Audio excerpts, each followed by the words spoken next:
إله إلا الله وحده لا شريك له وأشهد أن سيدنا محمدا عبد الله ورسوله اللهم صل وسلم وبارك عليك سيدي يا رسول الله. All praise is due to Allah subhanahu wa ta'ala, the master of the whole universe. I bear witness that there is no God worthy of our worship except Allah.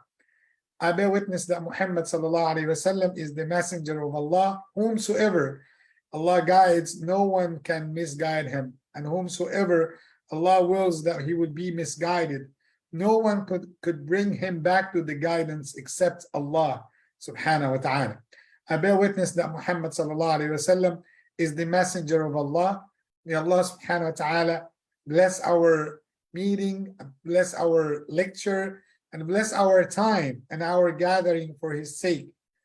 Dear respected brothers and sisters, welcome back to another Tuesday lecture and this joint lecture that we will have, alhamdulillah, and we are having every Tuesday with the three Imams, the Imam Muhammad Yahya from Masjid al-Salam in Dunedin, Imam Jalal Abdul Wahid from Masjid al-Rahman in Tarpon Spring, and your brother Ahmed Ali from the Islamic Center of Richey.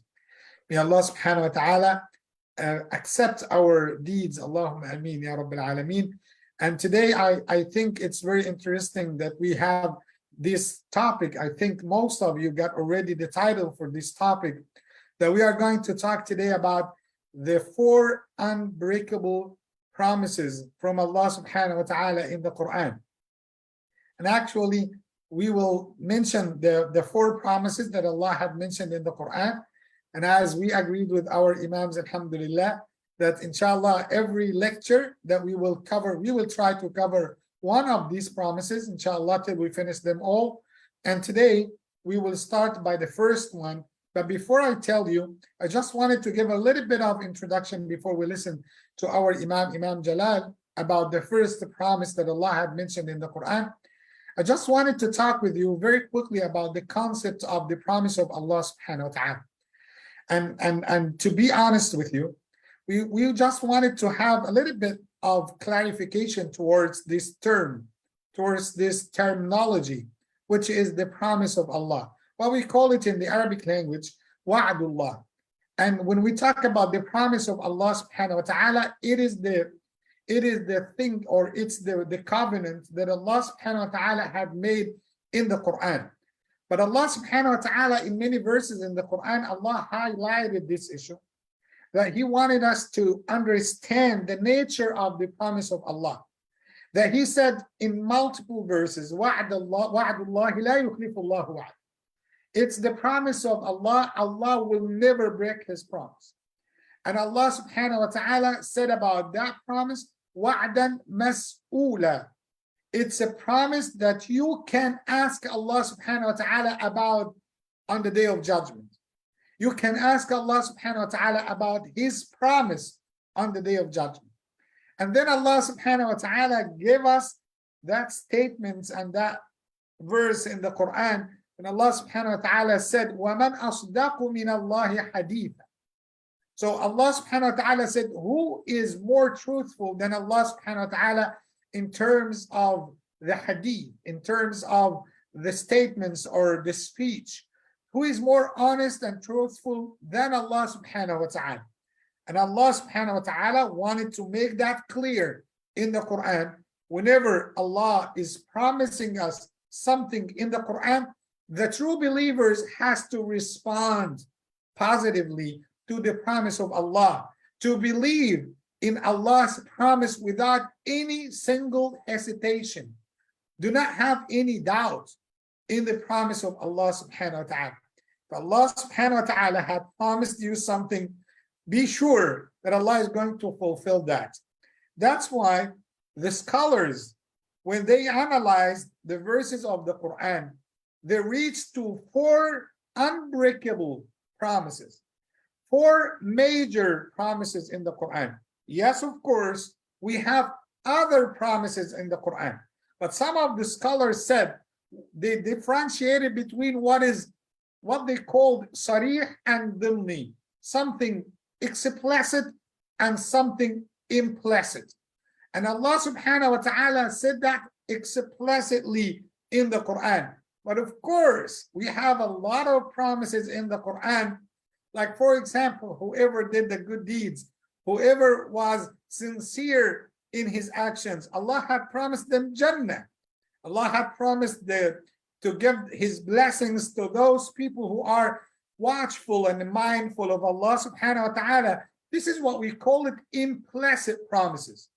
But the explicit ones, the scholars have counted for the major 4 promises in the Quran. And I just wanted to count them very quickly before I tell you which one that we packed today so we can talk about. So Allah subhanahu wa ta'ala had promised us, if you remember him, he will remember you. Allah subhanahu wa ta'ala had promised us, if you thanked him, he will give you more. Allah subhanahu wa ta'ala had promised us that whenever you call him, he will answer your dua. And the 4th one, Allah had promised us, as long as we are engaging in lots of istighfar, he would never ever punish us. So these are the 4 promises that Allah had mentioned in the Quran, the explicit ones. And today we chose to talk with you about the first one. When you remember Allah, Allah will remember you. And lots of us, alhamdulillah, already aware of the concept of remembering Allah. But the question that we discussed today with the imams, what does it mean that Allah will remember you? We need more explanation specifically about this point. Let me introduce Imam Jalal Abdul Wahid, the Imam of Masjid al-Rahman in Tarpon Spring, and he will give us, inshallah, more about this topic. Please stay tuned. Yes, assalamu alaikum, Imam. عليكم السلام ورحمة الله وبركاته. أعوذ بالله السميع العليم من الشيطان الرجيم. بسم الله الرحمن الرحيم.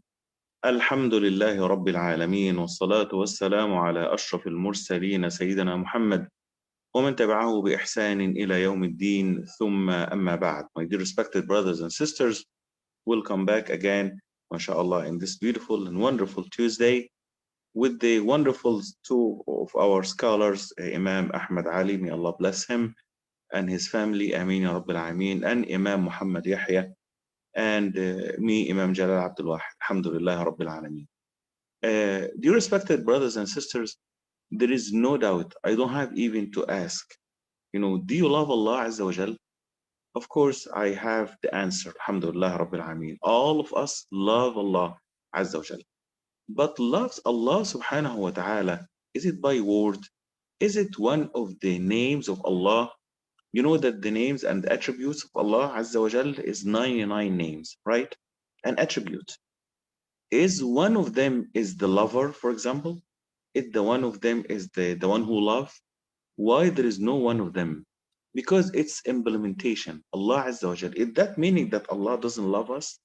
Of course Allah loves us, alhamdulillah Rabbil Alameen. What great bounties, from Allah subhanahu wa ta'ala. First of all, that Allah Azza wa Jal created us, and this is big and great bounty. Second, that Allah Azza wa Jal gives us the bounty of Prophet Muhammad, peace and blessing be upon him, alayhi salatu wassalam. وَمَا أَرْسَلْنَاكَ إِلَّا رَحْمَةً لِلْعَالَمِينَ. We send you as a mercy, to all worlds. And the third one, that we are alive, alhamdulillah Rabbil Alameen, Allah gives us the bounty of the Islam, the bounty of the great religion, the religion of Allah subhanahu wa ta'ala, which is the Islam.